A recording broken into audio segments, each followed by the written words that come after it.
तू ही निरंकार। बांस एक ही है, उसी बांस में से बांसुरी बन रही है और उसी बांस में से तीर बनाया जा रहा है। मन हमारा दो चार नहीं है, मन हमारा एक ही है। किसी के प्रति मन में आदर है, सत्कार है, प्यार है, और किसी के प्रति हमारे मन में नफरतें हैं, बैर है, ईर्ष्या है, द्वेष है। तो मन एक ही है पर उसके भाव दो तरफ जा रहे हैं। ऐसे ही बांसुरी जो बजा रहा है, सुरीली, चाहे हम इतिहास उठा के देख लें, कृष्ण जी की बात कर लें या आज बात कर लें, कोई सुरीली बातें कर रहा है, बड़ी प्यारी बातें कर रहा है, हमें आदर दे रहा है, सत्कार दे रहा है, तो बहुत अच्छा लग रहा है। और हमें कोई ऐसे शब्दों का चयन करके बोल रहा है जो तीर की तरह से चुभ रहे हैं, घायल कर रहे हैं हमारे हृदय को। जैसे वो बात भी आती है कि द्रौपदी ने कहा, अंधे का पुत्र अंधा दुर्योधन को। वहां से ये शब्द भी आ सकते थे कि संभल जाओ, संभल के चलो, संभल के चलो, पानी है, पानी है। और ऐसा जो व्यवहार कर रहा है उसको इंसान कुछ समझ ही नहीं रहा है आज का। तो हमें किस तरह से, कैसे तैयार होना है, कैसे चलना है अपने मन की मति को लेकर, ये संत जन हमें समझाते हैं। ये हमें सत्संग में समझाने का प्रयास करते हैं संत जन। कृष्ण जी ने मधुर सुरीली बांसुरी बजाई तो गोपियां वहां से, गोप ग्वाल, गाये, ऋषि मुनि, देवी देवता सब सुनने के लिए वो मधुर तान चले आए। हमारे भी माता जी हमें यही कहती थी कि बहनें रुकती नहीं हैं, चाहे जाड़ा है, चाहे गर्मी है, चाहे बरसात है, सत्संग में पहुंच ही जाती हैं। तो ये क्या हुआ, ये मन की अवस्था हुई। ये मन ने बात मान ली है कि हमें सत्संग में पहुंचना है, हमें कृष्ण की बांसुरी सुननी है। तो हम आनंद से भरपूर रहें और आनंद ही सबको दें। सुनने वाले भी उस मधुर तान को आनंद में हो जाते हैं। वस्तु का उपयोग सही ढंग से करना हमें आना चाहिए, समय का सदुपयोग करना आना चाहिए, अपने लक्ष्य का पता होना चाहिए, हमें बात करने का तरीका आना चाहिए, हमें कि बात करनी कैसे है। बात हमें करनी कैसे है। हम मार्केट जाते हैं, कोई वस्तु हम लेकर आते हैं, मार्केट में हमें बहुत उपयोगी लग रही थी, मार्केट में बहुत अच्छी लग रही थी, मन को भा रही थी, पर घर पर आके हमने उसे एक तरफ रख दिया। हम कपड़े ही ले लें, लाई, फिर हमने उसे निकाला नहीं, पैसे डाल आए उसमें, क्या हमारे काम हुआ ये? हमें पता नहीं है कि किस तरह से हमें इन पैसों की भी, धन की भी रखवाली करनी है। बस हमारे मन में तो यही भाव है कि हम कर रहे हैं, हम जो कर रहे हैं वो सही कर रहे हैं, जबकि हमें तो खुद को लाभ पहुंचाना था, खुद को लाभ पहुंचाना था उन कपड़ों से। सही समय पे उसे पहन के हम कहीं जाते, पर हम तो भूल गए। यही हाल हमारा युगों युगों से हो रहा है। अंशी ने हमें बना के भेजा, मात गर्भ में हमने वादा किया, बाहर आते ही हम उस परम सत्ता को भूल गए। वस्तु हमारे पास है, उस वस्तु को ही भूल गए। हम इधर उधर ढूंढने की कोशिश कर रहे हैं। अब बताइए तो सही, जो ज्ञानी, जो ब्रह्म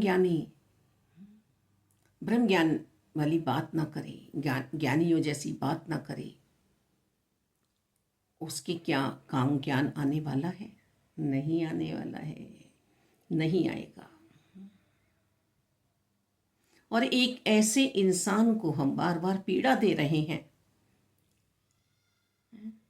जो सबके बारे में सोच रहा है। घर में कोई एक मुखिया होता है, देश में एक ही प्रधानमंत्री हैं। यदि सभी उस मुखिया की बात को काटने लगेंगे तो वो घर कैसा हो जाएगा? ऑफिस में एक ही अधिकारी है, उसके नीचे और पद हैं।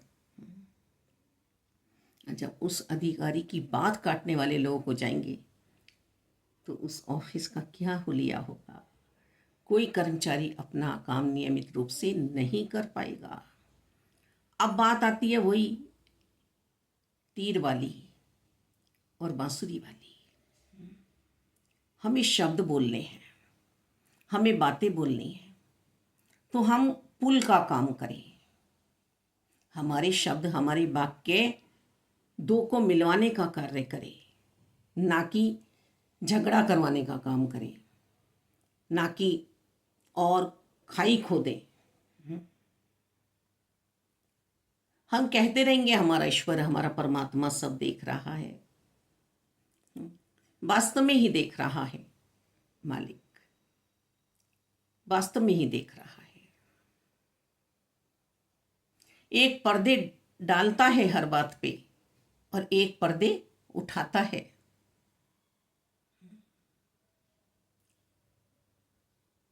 रहमत करो, कृपा करो कि जिन जिन को अब समय पर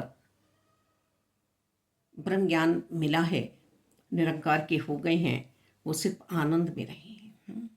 विवेक को जागृत करें अपना।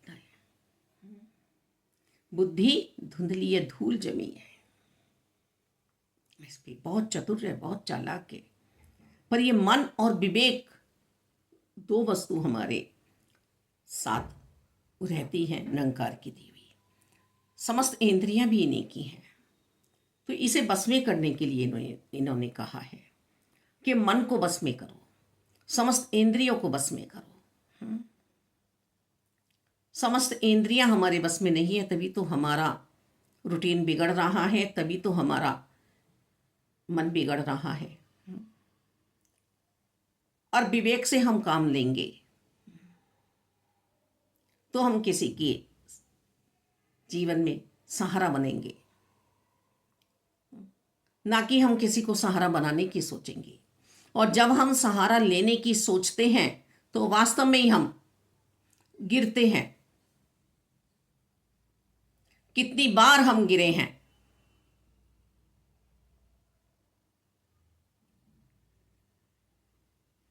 हम कभी कभी ऐसे ऐसे लोगों का सहारा लेने की सोचते हैं जो खुद ही सहारे ढूंढते हुए होते हैं और उन्हें समझाने का प्रयास करते हैं, पर वो समझ उनकी ऐसी नहीं है कि दूसरे को मान सम्मान दिलाए। यहां जो तीर वाली बात आ रही है, अब धृतराष्ट्र था, उसके मन में नफरतें थी, बैर ईर्ष्या द्वेष था। युद्ध के अंतिम क्षणों में भी उसने अपनी भुजाओं से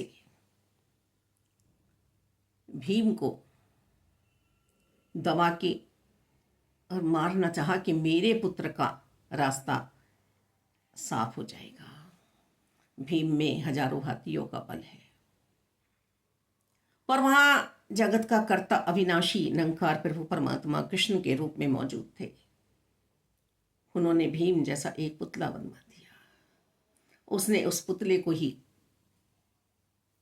भुजाओं में भरा, रौंद दिया। ये कर्ता करने वाला अनंकार प्रभु परमात्मा हर पल हमारे साथ है। ये हर पल हमारे साथ है। आनंद में यदि रहना है हमें, तो किसी के लिए हम नफरतों की दीवारें ना बनाएं। एक बंदा कहां तक सहन करेगा, कहां तक चलाएगा?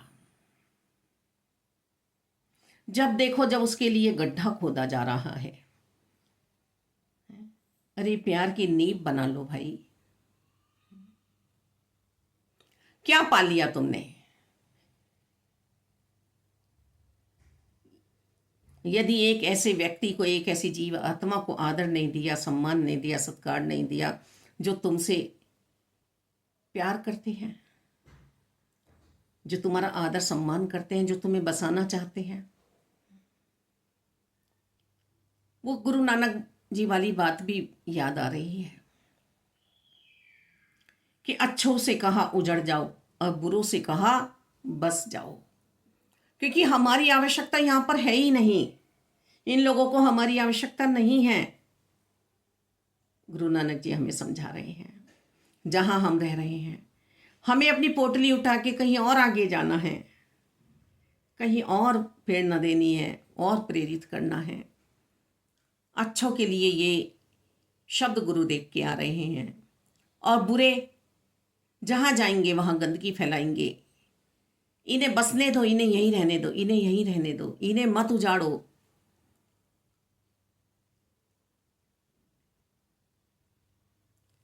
यानी गंदगी का ढेर एक जगह ही लगा रहने दो।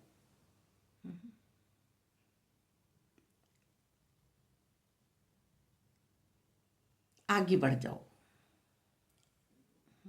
और प्रचार करो अपनी मानवता का, अपनी दया का, अपने करुणा का। कुछ हो ही नहीं रहा है यहां पर।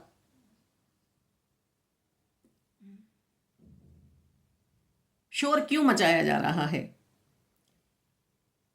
ये देख रहा है ऐसा भला इंसान कि शायद अब समझ में आ गई हो, अब समझ में आ गई हो, अब समझ में आ गई हो, पर नहीं आ रही है समझ में। अब क्या कर सकते हैं?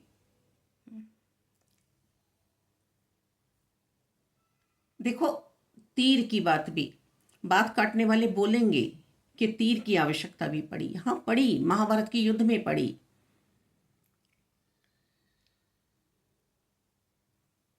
रामायण जी के युद्ध में पड़ी। बाली को तीर मारा गया।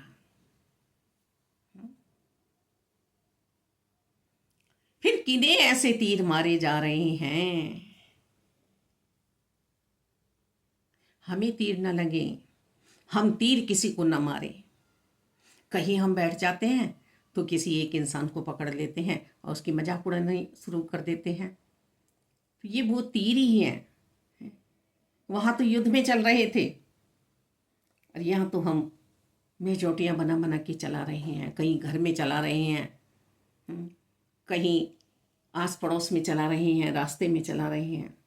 तो अपनी पर्सनैलिटी को हमें कैसे बनाना है, कैसे काबू में अपने समस्त भाव विचारों को रखना है, कैसी उच्चता हमें हासिल करनी है। वहाँ महाभारत के युद्ध में तीर चले तो बैर ईर्ष्या के कारण, अभिमान के कारण, दुर्योधन के अहंकार के कारण कि युद्ध करूंगा पर एक सुई की नोक के बराबर जमीन पांडवों को नहीं दूंगा। रावण के अहंकार के कारण तीर चले।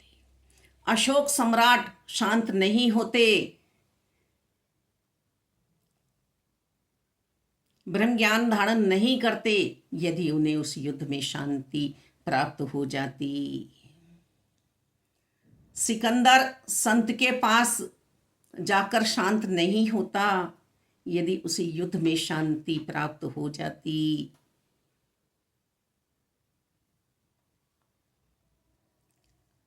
भुल्ले शाह समाज में एक प्रतिष्ठावान व्यक्ति और गुरु को पाते ही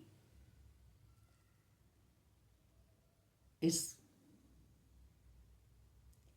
निरंकार के हो गए, मस्ती छा गई, आनंद में आ गई।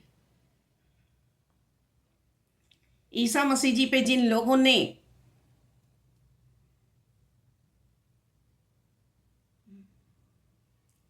ने शब्दों के तीर चलाए, कीले गाड़ी, उन्हें भी कहा खुदा इन्हें माफ कर देना, ये नादान है तेरे बच्चे।